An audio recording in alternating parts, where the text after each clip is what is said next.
রাজধানী ঢাকা সহ দেশের বিভিন্ন এলাকায় আজ শুক্রবার দুপুর 1:53 একটি মাঝারি মাত্রার ভূমিকম্প অনুভূত হয়েছে। ইউরোপিয়ান মেডিটেরিয়ান সিসমোলজিক্যাল সেন্টার ইউএমএসসি এর তথ্য অনুযায়ী রিক্টার স্কেলে এর মাত্রা ছিল 5.3।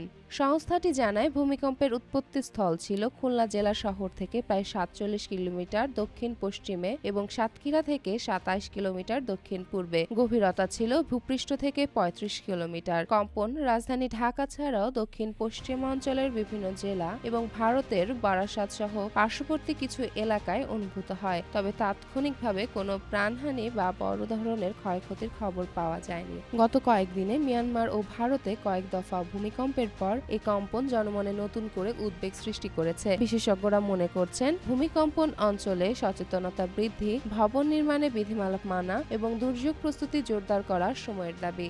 চেমন ফারিয়া, জনকণ্ঠ।